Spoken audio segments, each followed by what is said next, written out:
This is America. All right, so here we have our first animation, guys. If you guys want to open it up in your folders, Anton, Boz. This is going to be the AI2 medkit animation.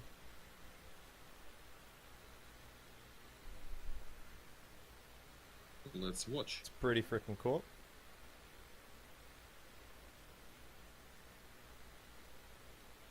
And you guys can see that these animations are so detailed. There's just so much going on. You know, there's so many 3D rendered objects here, and just right there on the screen. I like the way he throws the syringe. That's really cool. Yeah, that's pretty cool. So that's going to be the AI2. That animations to me, like, we really need. Yeah, just to slow down. I feel like spamming and shit. I actually do. I do want to say, Nick, if it ever got to a point where you guys are like wanting to add in all the consumable animations at the same time, I feel like adding in the medical animations first, if that was ever an option, would be a fucking great thing to do, because that's going to be the biggest factor on these things. It's not really, you know, how I take fucking, you know, how I eat my Tushanka, but more rather how I bandage my arm or heal my character.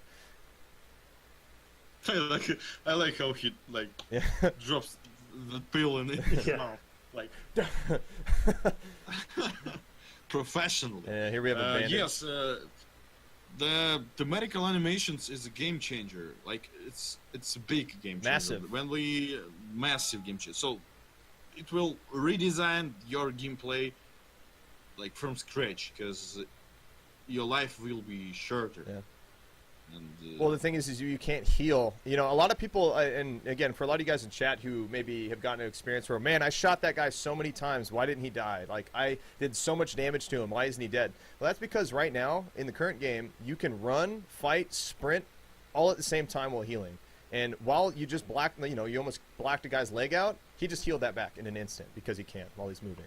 And so once these medical animations come in, it's drastically going to change what kind of meds you bring into a raid, and also what how you should approach certain engagements. You know, for example, like a bandage is going to be something crucial to bring into a raid, because it's going to be faster to stop the bleeding than using an IFAK.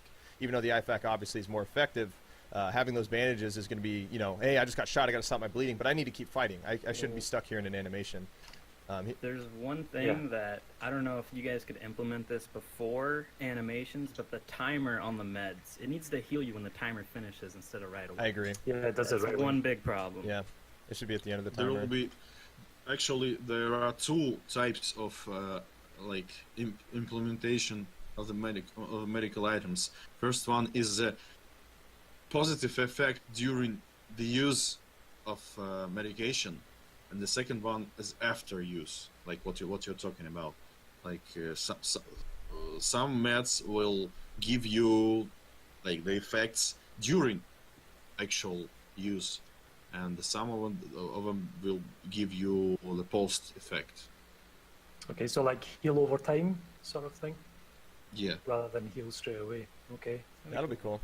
I'm also really looking forward to whenever it gets to the point where when you leave a raid, you're no longer hungry and thirsty, just replenished immediately, or your whole stats are just replenished. You actually have to kind of manage your character throughout the raids as you're playing, and I feel like that's going to kind of give the game a bit of an open world vibe, and give a reason for players to actually keep food and water in the stash, and or even bring it into the raid. Yes, it's also like what we're working on right now, and like we wanted to implement the medical animations and the offline healing. We called it offline healing. Okay. Yeah, at the same time, like to like. Actually, I just got a good question, Nick. This... Sorry to cut you off. Will you be able to cancel these healing animations? So if you're in the middle of it, can you stop to pull your gun back out or something, or are you stuck in the animation when you do it? What I wanted to say. These animations are. I even prepared a word for it. Just a second. Conditionally. Oh, they're all done conditionally. Like we will not have an animation for every part of the body, because it's super hard actually. Yeah, there's a lot of limbs. It will be like the animation of use, like generic use of medication. It's the first. The second, most probably we'll be able to cancel it. Yes, but we need to make sure that the game will stay intact, it will not be broken, and we will not whine on Reddit. So, of course, healing teammates. I know that's a plan for way later down the line. That's like very advanced medical system. Yeah, like we just discussed it today with the team to implement the simple interaction with the players, like to boost your teammate with the morphine or something. That's cool. But it will not be in this page for sure. Okay. All right, guys, that's it for the video.